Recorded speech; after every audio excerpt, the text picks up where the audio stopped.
getting close. All right. Well, let's go ahead and get started here. I'll introduce myself. I'm Rory Barnich. I'm the Assistant Council Commissioner, and my job at the moment is Re-charter for the council. It's a big job that comes around each year, and I'm eager to do this. I've done several training classes on Re-charter over the years, but usually just on kind of a district basis. But with the advent of Zoom, I thought we'd take this show on the road. I did a primer course for one district already, just kind of warm up a little bit. And so this is our council version here. Just for the benefit of everyone's sanity, I'll ask you to be muted through most of this. Feel free to come in if you have questions. I have about 7 main segments that I'll go through. And at the end of each segment, I'll ask if there are any questions before we move on. And then certainly we'll have a Q&A session at the end. But I will want to try to limit questions as we move along here, because we are trying to put together a product that can be delivered in the future here on this. So if you all will bear with me. All right, let's get started. The first thing I would ask you to do is maybe have your Re-charter instructions and checklist packet that was emailed to you from the council. If you have that, that would be great. If not, that's no big deal. I will not be referring to it a lot, but I will have a few things to say about it as we move along here. Also, as we go through the class, I'm going to have a tip. I have 12 of them that are primary tips, and I will identify them as we go along. And right here in my intro, I've got 4 tips. So if you want to jot these down as we go along, that's great. Tip number 1, get all youth protection current before you begin.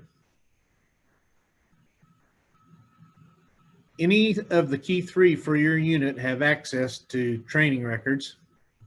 And if you're the trainer for a unit, you'll probably also have access. But one of your first jobs is to make sure that youth protection is current. As you all will recall, BSA rolled out a new youth protection training 2 years ago. So all of us frantically got our youth protection this time of year 2 years ago, which means most of us have expiring or expired youth protection. Hopefully yours is current. But your job first off is to get everyone else current. So send out the email blast, get everyone going. And as you can imagine, as this whole Re-charter process proceeds, there's going to be thousands of people nationwide trying to take Re-charter, and that's just going to slow the system down. So get your units active right now on getting their youth protection current. Tip number 2, review your unit roster right now and get it cleaned up and ready before you continue on. You may be using a Troop Master or Scout Master or Scout Book or Excel spreadsheet or paper ledger, whatever you're using. Get it cleaned up, get all your people on there that you know you're going to Re-charter. Make sure their information's current. You know, little Johnny and his dad and mom may have moved to a new house. They have a new mailing address. Let's make sure we've got current addresses, current contact information for all of your youth and adults. Tip number 3. This is the most important one. Do not begin the Re-charter process until you are ready to see it through and finish within a short time. And here's why. When you log on into the system with your credentials and begin the process, council and national are locked out. They cannot see your records until you get a little further down the road in the process. And so if you maybe were one of those Cub Masters that recruited a bunch of new boys to your pack, and you're still running around with the youth applications in your briefcase, and you need to get them down to the scout office, you need to do that right now and get it moving, and do not start the Re-charter process. Otherwise, that paperwork cannot be processed. So that's tip number 3. Also, I wanted to throw this in also. There's another main reason is there may be some critical advancement issues like Eagles applications of boys turning 18. You want to make sure that's all in the works before you start the Re-charter process, because that can really cause a snafu there. Tip number 4, if you're using a outside scouting product like Packmaster, Troopmaster, or TroopSoft or something like this, go ahead and sync those right now with the council. Get your records in line with their records. That way, when you move along, you're looking at the same records. And I'll have more to say on that later, but go ahead and work on getting that synced. Now, I do know that Scout Book does sync on its own, but kind of make sure that your records are current, though.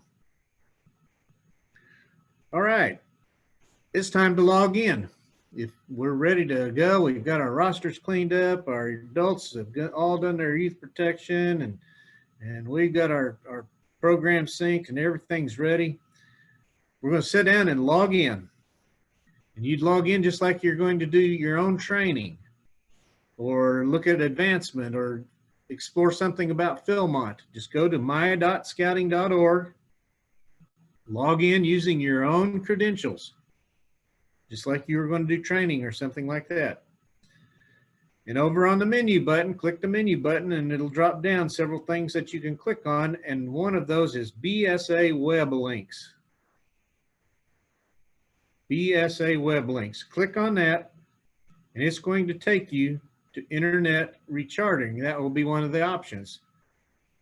Click on internet recharting and it will take you to the welcome page for internet rechartering.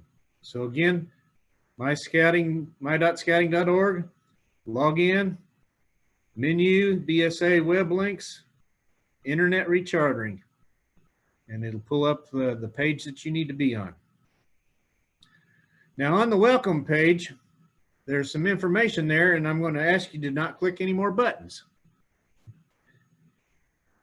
There's just one thing I want you to look at before you move ahead, and as you read through there, and it's just a single page of information, but it will say August 2020 presentation, and it'll be in a link form where you can just click on that in the verbiage, August 2020 presentation.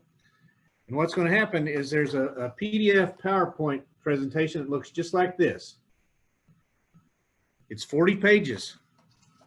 But what it is it's very helpful in showing you all the steps along the way and things that you're going to encounter. It also has red letter information, like at the bottom of a page, it'll have some red verbiage there of important highlights that you want to pay attention to. They draw arrows to things that they're talking about. So it's a very good thing. I always like having a paper copy with me at all times. I get phone calls from people on Re-charter. I can thumb to this right away and get answers. And it's going to have the bulk of the information you want. I print a hard copy and keep it with me. And if you're the Re-charter person, it'd probably be a good idea for you to do the same thing. Now, what I mentioned is don't click on anything there because there are 2 buttons there that says register. And what I'm wanting you to do is not register yet, not unless you are ready to go. You can go get this Re-charter package right now. The codes don't go live until this Thursday, October 1st. So you can do a little preliminary work there and go to this welcome page and download that PowerPoint presentation. But once you're ready, click on register. And even if you did the Re-charter for your unit last year and the year before, you always return as a first-time user. That's because all the codes and credentials from last year get cleaned out and you will not be able to use any of that. So always go in as a first-time user. You will be asked to put in your own credentials, password, email, all that, and now you have become the official Re-charter person of your unit. It's unique credentialing. You're the only person that can get in and out. If you have concerns, you might share that with someone else, but there are ways to bypass that. Say you got hospitalized or something in the middle of the process, we can work around it. It'll involve the council office doing that, but certainly you want to make sure that that information is kept confidential. Maybe share it with one of your unit leaders, but that's it. Log in after you've set up your unit, your user access information, and that's where you'll put in the codes. Now, your code was furnished to you for your unit, and it's a unique code right at the very top of that front page of what was emailed to you by the council office. It's right there. It's I think it's a 9-digit code that will that is uniquely yours, and you will put that in, and they change every year. This is also not the code that has to do with service hours or anything like that. This is a unique Re-charter code. So you will need that code. If for some reason you did not get that, and we've already noted that there were a couple of units got their package and there was no code on it, you can get that code by calling Ruth Williams at the council office, and she will give that to you over the phone. Or you can send an email to John Tipton. He'll chase that down for you. Or your district commissioner, they'll chase it down. But we will get that to you as quickly as possible. As a fail-safe, I know that some people have key 3 that are in flux at this time of year. So what we do is we send this package to the key 3 of each unit, and we also send it to the district executive and also to the district commissioner. So they all have copies of this. So if you're doing the Re-charter for your unit and you did not get that package, or the email wasn't forwarded to you by the last committee chair or whatever, you can contact those individuals and get that from them.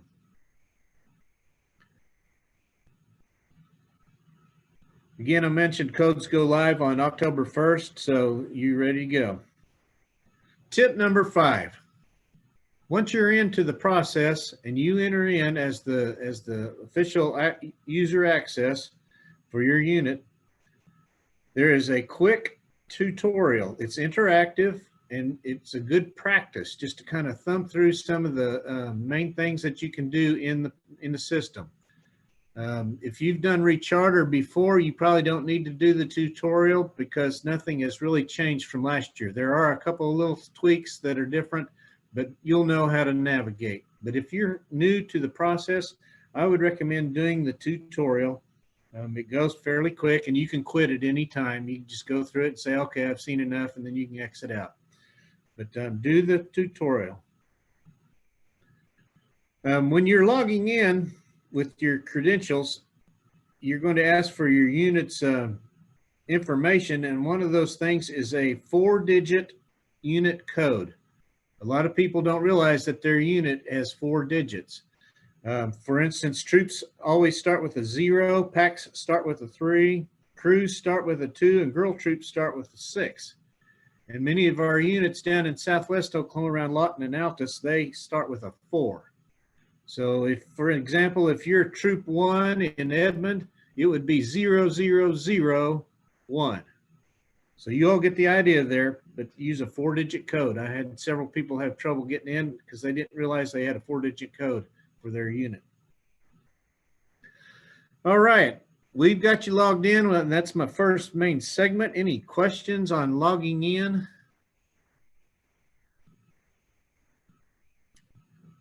Great.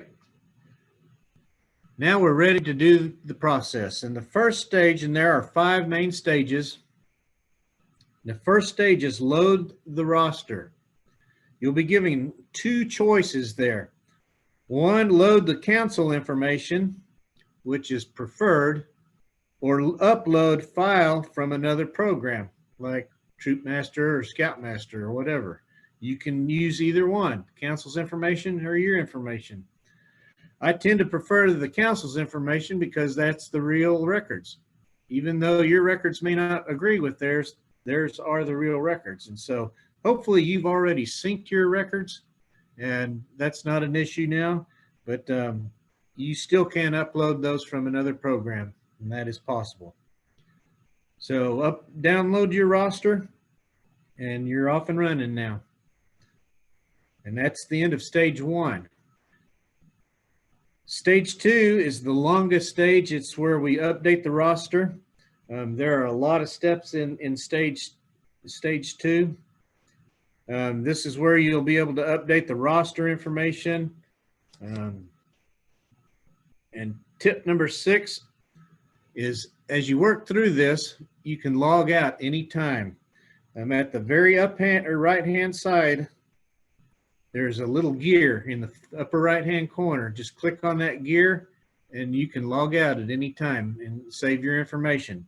So I know a lot of you will work on this for several days. Some people do it, pull an overnighter and just get it all done. But whatever your style is, you will be able to exit out at any time once you've logged into the system and loaded up your roster. Tip number 7. Do not use your browser back button arrow. I know it's always tempting, but use the navigation tools that are in the system rather than your browser's arrow button, because it'll just take you out of the system. And that's not good. That just frustrates you. So refrain from using the back button or arrow button on your browser.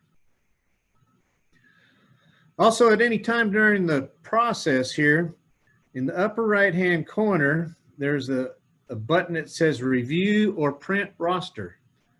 So you're working along there and you want to see, did I put that in right, or I thought I did a typo? You can click on that and it'll show you where you're at. It gives you a kind of a preview of your roster based on what the system has. And so at any time during the process, you can click on that and check it.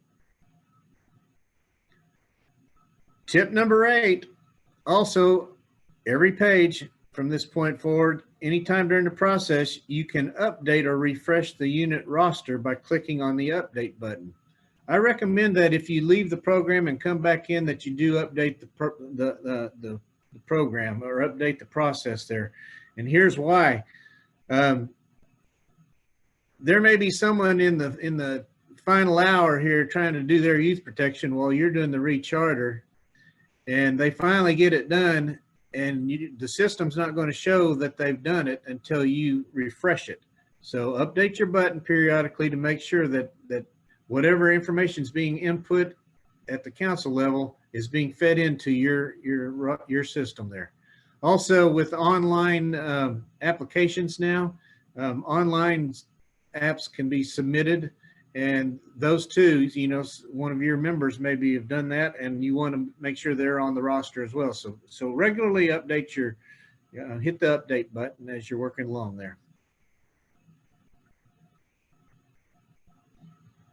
Tip number 9, and this one's a frustrating one to anyone that does it, is do not remove a person and then add them back in on the roster. Because if you do, what that's done is it's prompted the need for a new application to be turned in. And if it's an adult, that means also a youth protection certificate. For example, you got a committee chair, John Jones, and he's going to now become the scoutmaster. Well, don't rub out John Jones just to change his position. There will be a place later on in the process that you can do all that. So do not remove a person unless you really intend to remove them. They've moved on or whatever, or dropped from scouting altogether. Just refrain from removing someone until you're very sure that we need to have them removed. Along the process, if you print and copy a copy of the charter renewal, it will have in red draft version.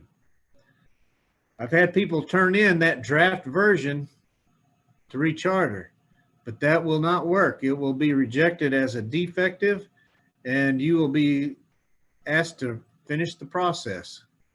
Draft version is just for your benefit to see where you're at any one time. There is a step that allows you to promote members from another unit. In order to do so, you will need the access code for that other unit. I do not recommend doing this, and here's why. It involves arrow of lights. Maybe you have a close relationship with your pack, and you're at the troop level, and you've got 4 new Weeblos that are going to cross over. So we're just going to promote them straight out of the pack right into the troop. But what happens if you do that and the pack has not updated their records yet? they may not have their advancement records put in for their Arrow of Light, and if they get promoted into the troop, they will never receive their Arrow of Light award. It can't be undone. Not at the national level, not at the council level. It can't be undone. So refrain from promoting unless you really need to. I do know of a unit that promoted an individual last year. They had a young man move in to the district from Pennsylvania, and they called that unit, got the codes, and they promoted him straight over into their roster. And that was a good use of promoting a member from another unit.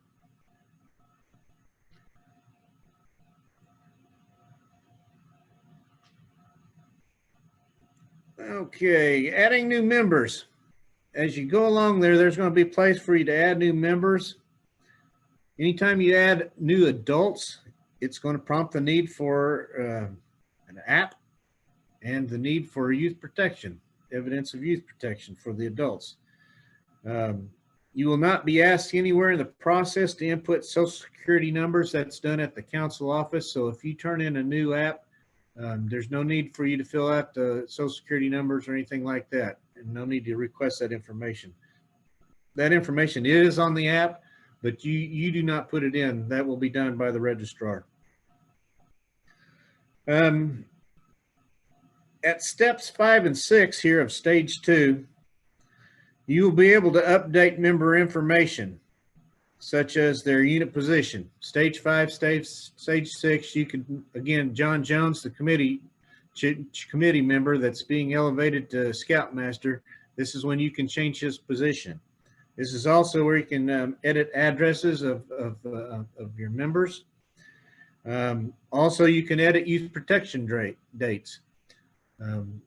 Now, when you do that, you have to be use some discretion on that. You have to know their real date. If they did a training, you need to probably see the certificate to input it there. But you're allowed to put that in and make those edits there at this stages, steps 5 and 6 of stage 2. All right, we've really worked through the roster now, and that's the end of stage 2. Anyone have any questions on stage 2 on the roster workover? So we have several individuals in our units that have found themselves with multiple identities. And yes. We're not able to get that resolved. We talk to council. They tell us to talk to national. National tells us to talk to council. Where do we go with that, and how do we handle it in this process? There is a way, and I don't know how to do it, but you can, and you have to go into one of your accounts, the individual will, and you can link. It's called a link of the two accounts. They'll have to know their scout number from the one link and the scout number for the other, and you can link the two. That individual has to do it. Okay. Now, I do know that our registrar can do that if she knows both numbers. You can send her an email, say, Ruth, I've got an individual with two scout numbers. I got this number. I got this number. Can you please put them together? That stuff we've been told is impossible. No, it's doable. It did it for me. I had 3 accounts. Okay. Well, we'll give that individual approach a try, but Ruth has refused to address it. Well, I think it's Linda. I also had that same challenge, but the 2 numbers were from 2 different councils. The number is a council number, not a national number. So to link 2 different councils together, I understand, is not a possibility. When I linked mine, I had to go through a helper at National, but they were able to do it. And you were 2 different councils? No, it was the same council. Yeah. Okay. I know it's frustrating and it's hard. What you might also consider doing with that individual is updating their records on the one that is best suited for them. As a Key 3 member, you have the ability to do that. You can bring over their training. You can bring over everything. You don't necessarily have to link them, but you can update everything that they have. Hey, Andrew, this is John Tipton. If you'll give me a call or shoot me an email so I can call you back offline, I will walk you through that process. There are some things that we can do and some things we can't do, but offline, I'll go over that with you. Okay, great. Thanks. It's a great question, though, and it's a common issue. I see this issue primarily with new adults. They've come over from, they've just joined scouting, and of course, to turn in an application, you have to go online and fill out youth protection. Well, then once they get their scout number, they don't go back and link that original youth protection, and so that's a common problem. So just bear that in mind, and there are some fixes, but there are some that are complicated. So hopefully we can work through those.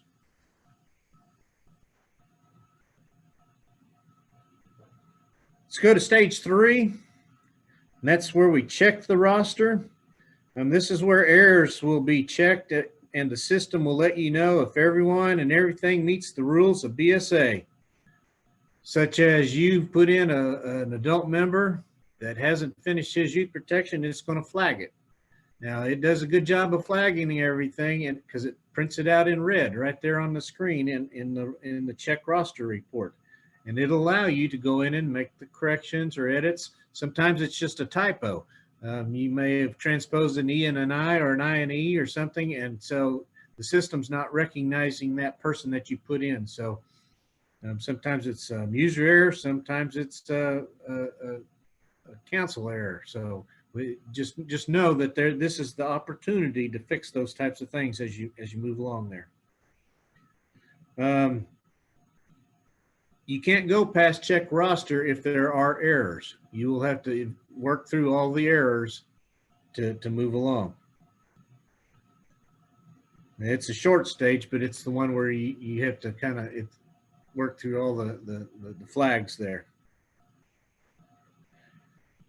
The 4th stage is the summary stage, and many also try to print the summary and turn it in as their final recharter roster.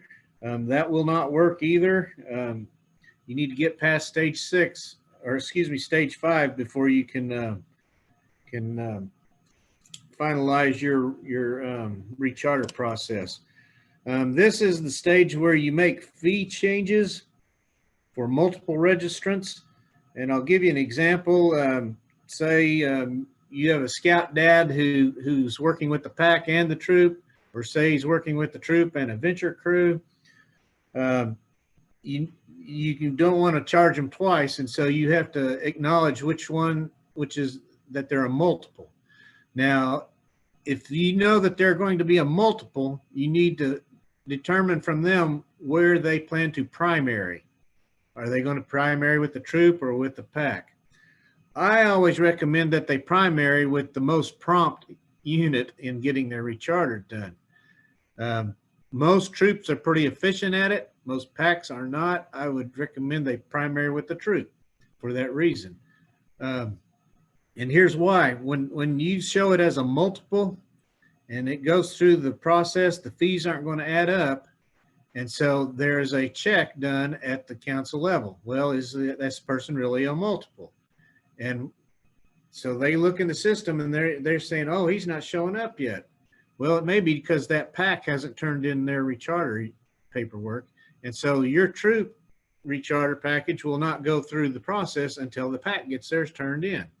So you're kind of waiting on them. So again, just kind of verify where that individual plans to be their primary, so that when you mark them as a multiple, it'll be in the system correctly and your fees will be correct.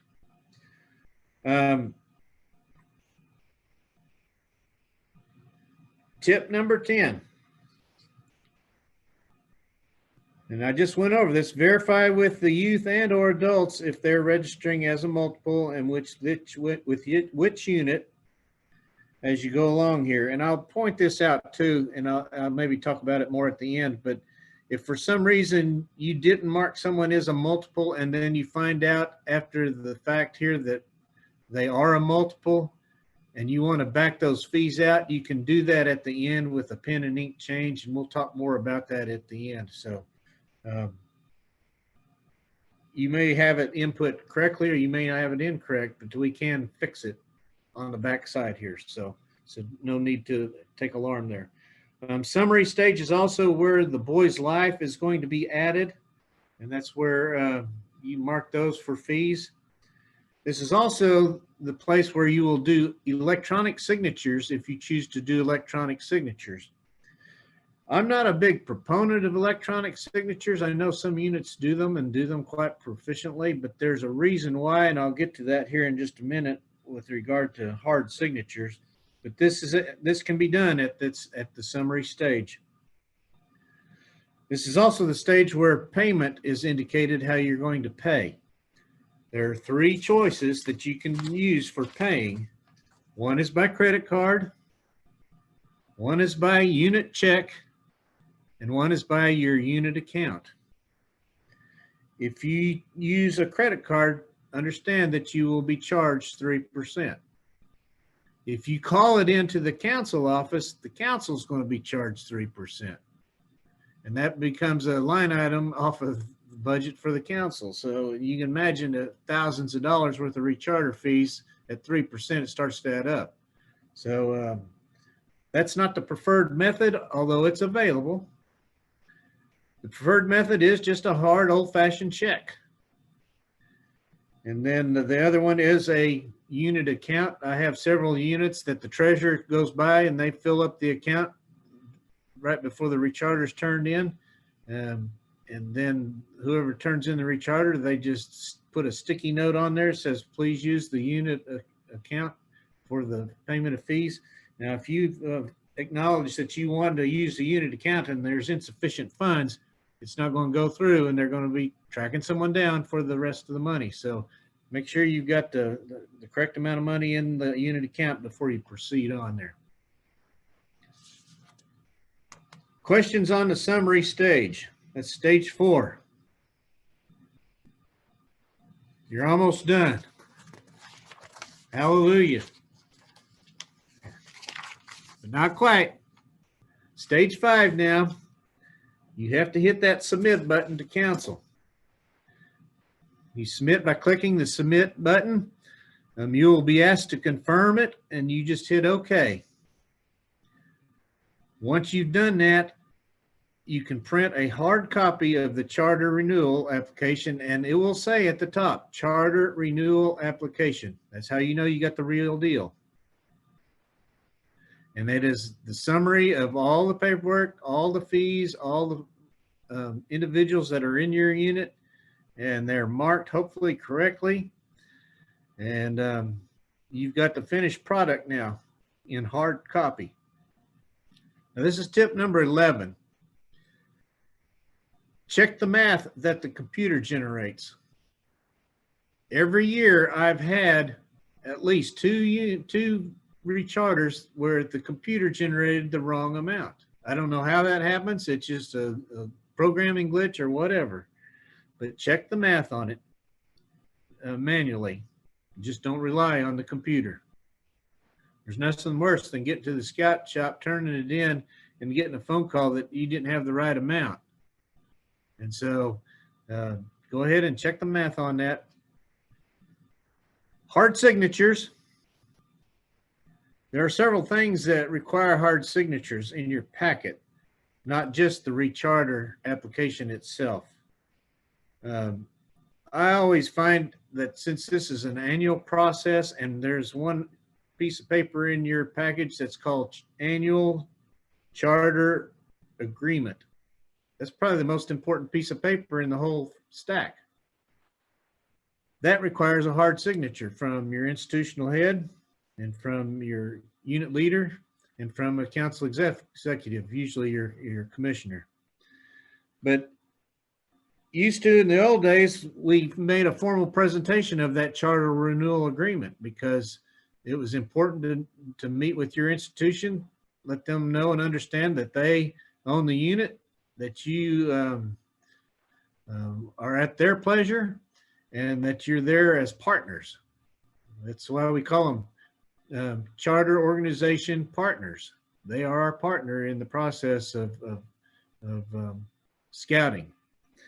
And so I always like to get a hard signature, because that's an opportunity for you to meet with the institutional head and just talk about how the unit's going and how things are doing, and some of the exciting things you're doing as a unit, just the growth you're seeing in the boys, and help them to understand what scouting is all about. Because frankly, a lot of them don't know or keep up with it. This may be the only time that you meet with someone from the church. So again, I prefer the hard signature routine rather than an e-signature, but feel free to use the e-signature if that's your preference. As I mentioned, once you've got a hard package here, hard copy package, say the math doesn't work out right, or you find out that one of your individuals multipled with the crew as opposed to your troop, and you need to reduce the funds, just make the math edits there in blue ink out to the side with a proper total, and go down and find that individual that multipled and just put a little star note down there and just write multiple with pack 337. That way that can be adjusted there, and that will be detailed. Also, if you're going to use your unit account, I usually just put a little note, please use unit account, right under the total dollars amount, and just initial it as to the unit leader. So there you can make edits. I've also had people figure out that they rechartered a person and they moved out of state and they're not continuing with scouting, and so you need to get that money back. Just line through that individual with an ink pen, and again do the math edit there on the face of the paper copy. Questions about that? We're almost done here. All right, the final process.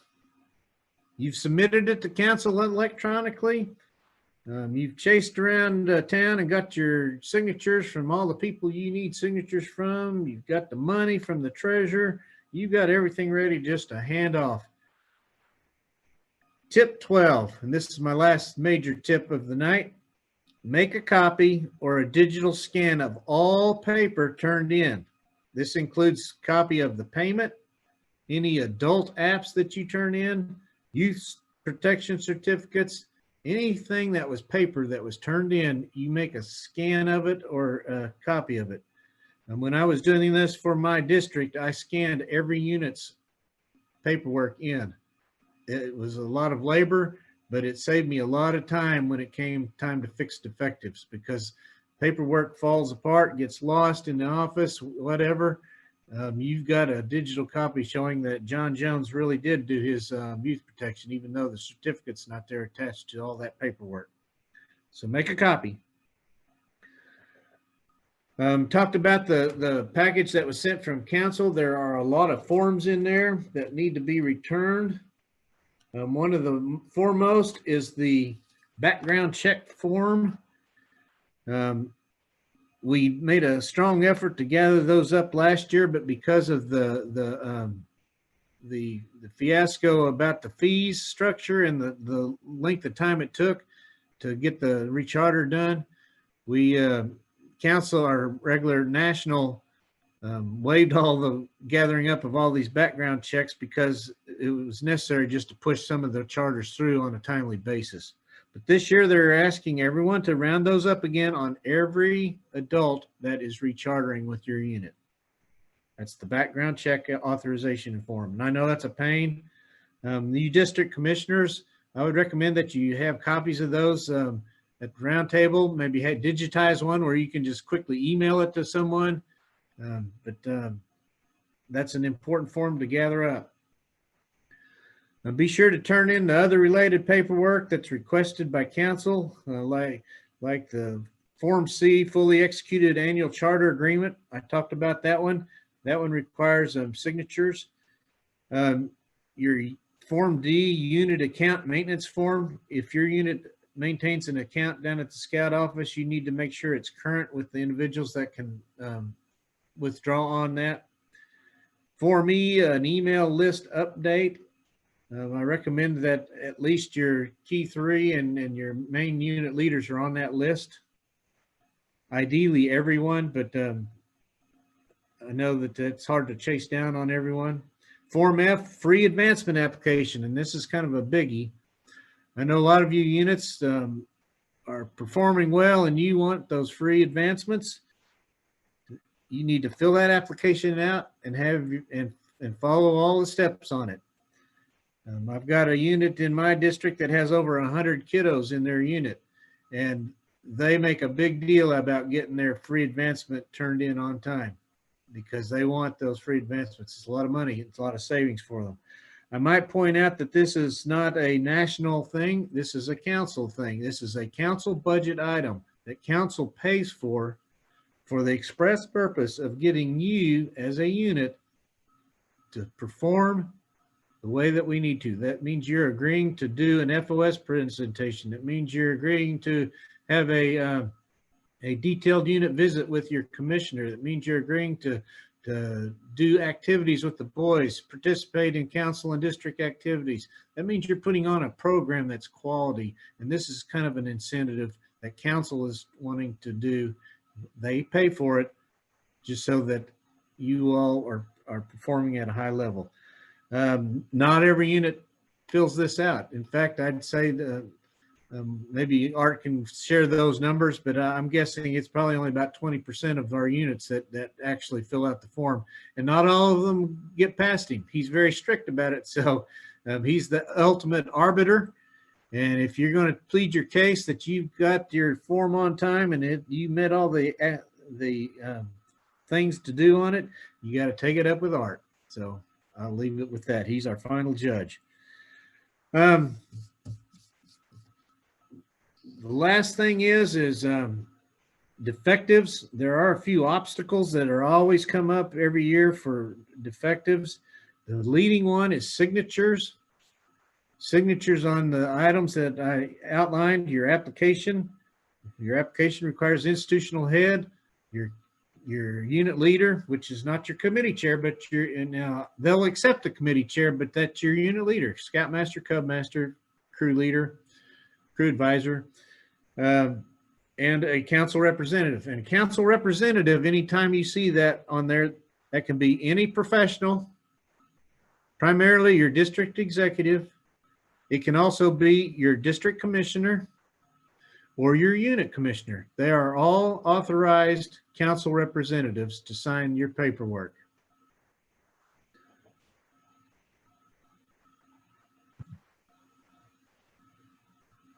Also, your JTE needs signatures. Your charter agreement requires signatures. The background check requires signatures. The biggie is new adult and youth apps not having signatures. Make sure those have signatures. Adult apps, the questions that are on the right-hand side, you have to answer those, even if it says not applicable. You need to answer something there or give just a brief. Otherwise, it gets kicked back as a defective. An adult without youth protection, a new app without the copy of the certificate, that'll get kicked back.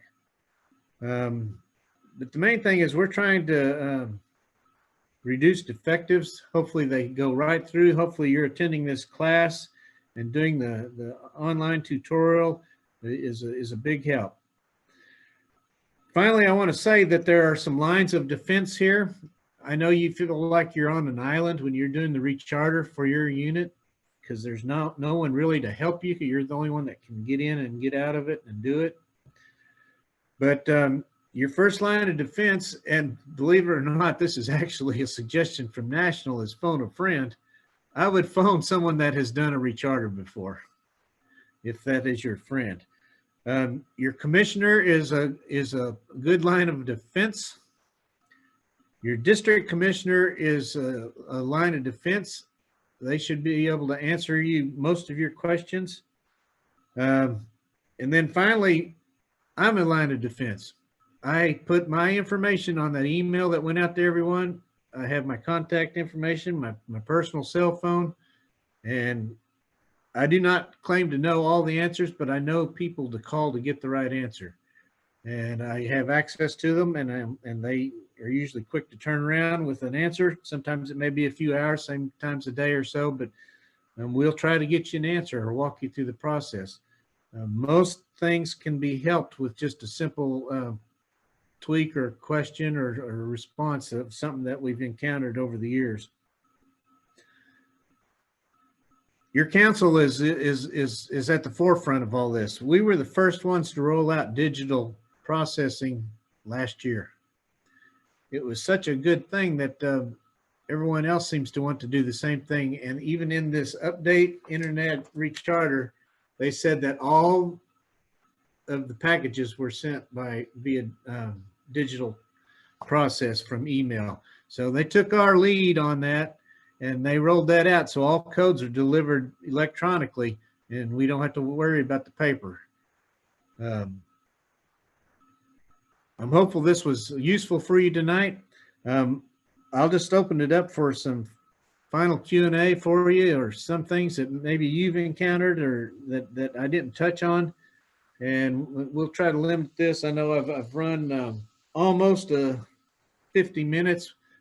I'd say a max of 10 minutes here on questions, but if you all have some, feel free to shout them out here. Rory, for you. Yes. So for the background checks, that made my blood boil a little bit. Oh, I know, but it's how it is. If we still have the copies from last year, can we just turn those in? Yeah, I don't know. That's kind of a tough call because it's got to be original signature. And here's the thing. They are not organized in any nice, neat form or fashion where we can go find the original from last year. I would sure try to get the original this year. It's a new form as well. It's not the same background check that we did last year. In fact, I just pulled last year's and had my leader sign it. And now I'm going to have to go back and have them sign the one that's in the current package. Okay, that's a great fit. Thank you, Linda. Rory, I had a question. Stacy? Mentioned, this is Emily, by the way. Oh, Emily, I'm sorry. That's okay. You mentioned Form F for free advancements, and I was told, I'm kind of new to this role, but I was told by one of our leaders that that was no longer being offered. Is that not true? So we No, it's still offered. Yes, very much. Okay. So. Great. We want you to get it. It would be nice if we got 100% doing it. That would kind of hurt the budget a little bit at the council level, but it would be a great incentive if everyone would work toward that. So yes, we're doing it. Rory, could you repeat tip number 10 for me, please? Tip number 10. Let me flip back here to my handy dandy notes. Tip number 10, verify if a youth or an adult are registering as a multiple with multiple units, and try to confirm which unit they are primary with, which means the one they're paying to. Thank you, Primary Rory. unit is the one that's you're paying the funds to. Other questions?